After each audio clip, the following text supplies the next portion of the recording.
दोस्तों आज की प्रेस कॉन्फ्रेंस जिस विषय में हमने रखी है, आप सोचोगे ये विषय भी क्या बात करने वाला है। ये बर्फबारी को लेकर, स्नोफॉल को लेकर, कश्मीरी में जिसे शीन कहा जाता है, उसे लेकर हमें प्रेस कॉन्फ्रेंस करना पड़ रही है। और विडंबना ये है कि आप देखिए इस मुद्दे के लिए भी एक प्रेस कॉन्फ्रेंस करना पड़ रही है, क्योंकि उमर साहब की वही आदत, वही पुरानी आदत उमर साहब की कि हमेशा एक ही जगह पर इन्हें नजर आएगा, दूसरी जगह नजर नहीं आएगा। अब भगवान की या उस अल्लाह मियां की दी हुई इस खिदमत का मुझे लगता है कि पूरी की पूरी कायनात को बराबर का एक बेनिफिट होता है। और भगवान या खुदा या अल्लाह मियां कभी भी किसी पे कोई, मुझे लगता नहीं है कोई पक्षपात करते हैं। जितनी बर्फबारी जम्मू में हो रही है उतनी ही कश्मीर में हो रही है, लेकिन जो दायित्व एक सरकार को निभाना चाहिए वो दायित्व उनका डाउट है। आपके सामने देख लीजिए, कश्मीर में चले जहां जरूरत है जरूर करना चाहिए उन लोगों के लिए। इस बर्फबारी से उनको किस तरह इस मौके पर उन लोगों की कैसी मदद करनी चाहिए। लेकिन मेरे जम्मू का खित्ता बहुत बड़ा खित्ता है उमर साहब, और ये वो खित्ता है जिसे आप कहते हैं यहां से भी अलग कर दो, वहां से भी अलग कर दो। जो आप अलग करने लगे रहते हैं, इन लोगों की कभी सुध-बुध तो ले लो। आपको क्या लगता है कि गुलमर्ग और उसके एरिया के अकॉर्डिंग और उनके आगे पीछे की जगहों में ही बर्फ गिरती है, बाकी इलाकों में बर्फबारी नहीं होती? बाकी लोगों को इस बर्फ के कारण प्रॉब्लम नहीं आ रही? क्या उमर साहब आपको नहीं लगता कि पुंछ, रजौरी, मेंढर, बुद्धल, बकोरी, थना मंडी, इन सब ऊपर के एरियाज में, बीची केची के एरियाज में लोगों को सेम उतनी ही बर्फबारी की परेशानियों से जूझना पड़ रहा है? क्या आपको नहीं लगता रामबन, बनहाल, जहां से आपने वोट लिए लोगों से, वहां के लोगों को भी इसी प्रॉब्लम्स को फेस करना पड़ रहा है? क्या आपको नहीं लगता कि पत्नीटॉप, सनासर, नथाटॉप के जैसे एरियाज में, ये भी तो जम्मू के पर्यटक स्थल है, यहां पर भी तो टूरिस्ट पहुंच सकता है माता वैष्णो देवी का। क्या इनकी स्नो क्लियरेंस कराना आपकी सरकार का दायित्व नहीं है? या आपकी वही मानसिकता है कि मैं जहां जाऊंगा कश्मीर की बात करूंगा, जम्मू वाले जाए भाड़ में? ये कौन सी मानसिकता है आपकी? क्या आपको भद्रवाह, किश्तवाड़ और भद्रवाह जैसी जगहों में भी टूरिज्म नहीं दिखाई देगा? ना उनको इस बर्फ से मैंने निजात दिलानी है, ये कभी दिखाई देगा?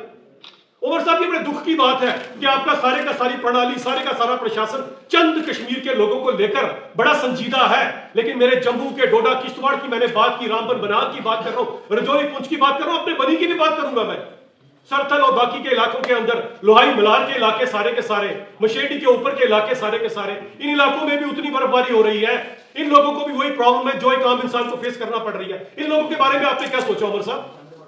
मैं आपसे ये पूछना चाहता हूं, इन लोगों की तरफ आपकी कोई सुध-बुध नहीं है? या इनको भी वो जम्मू के दो जयचंद जो आप अपने साथ रखे उन्हीं के ऊपर छोड़ दिए, क्योंकि उनको भी फिक्र नहीं है? तीसरा भी जो बनी से आता है वो भी आप ही के साथ मिला हुआ है, उसको भी कोई फिक्र नहीं है किसी की। उमर साहब, आपके लिए तो बड़ा आसान है, आप गुलमर्ग जाएंगे, आप स्कीइंग करेंगे, स्नो स्कूटर चलाएंगे।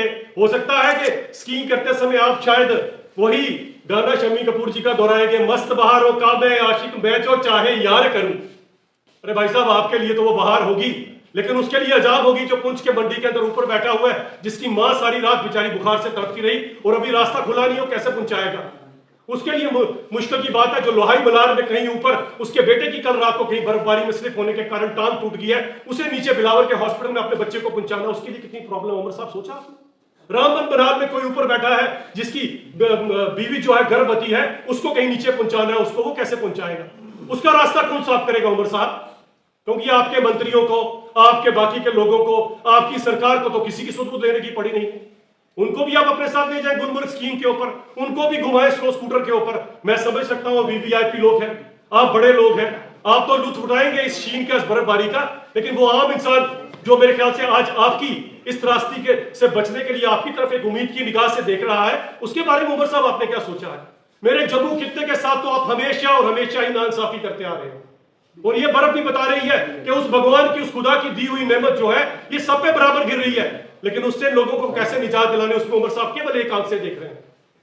बड़े दुख की बात है, कितनी परेशानी होगी सोचिए, कोई जो कल रात, पूरी रात उस बर्फबारी के कारण अपने घर से बाहर नहीं निकल पाया, जिसके पास शायद पानी की बूंद भी नहीं होगी घर में पीने के लिए, उसका आपने सोचा कभी? यह हर एक चीज में आपको सियासत ही नजर आती है, हर एक चीज में आपको एक ही जगह नजर आती है। आपको क्यों भूल जाते हो जम्मू कश्मीर दोनों के आप मुख्यमंत्री हैं?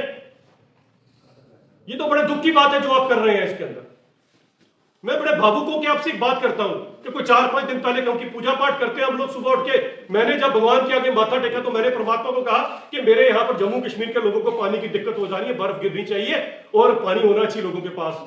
खैर, आपको इतने भी कोई बड़े लोग नहीं, लेकिन भगवान ने सुनी होगी, और भी लोग दुआएं कर रहे होंगे। दोनों इलाकों में बराबर की बर्फ गिरी भगवान ने, और हमने भी दुआ करते समय, माथा टेकते समय या उस भगवान के सामने अपना अर्जी रखते समय हमने तो कहा कि जम्मू में ही गिरे जी, कश्मीर में ना गिरे। लेकिन शायद अगर आप दुआ करते तो आप जरूर ये दुआ करते हो उमर साहब कि कश्मीर में और गुलमर्ग में ही गिरे ताकि मैं अपना स्नो स्कूटर चला सकूं। बुला लीजिए उनको भी, हमारे जो राहुल बाबा जी हैं वो भी शायद स्नो स्कूटर में फायदा उठा लेंगे आपके साथ, और दीदी को पीछे बिठा के स्नो स्कूटर पे लकड़ी में काटी और काटी पे घोड़ा जाएंगे। लेकिन वो आम इंसान कहां जाएगा उमर साहब?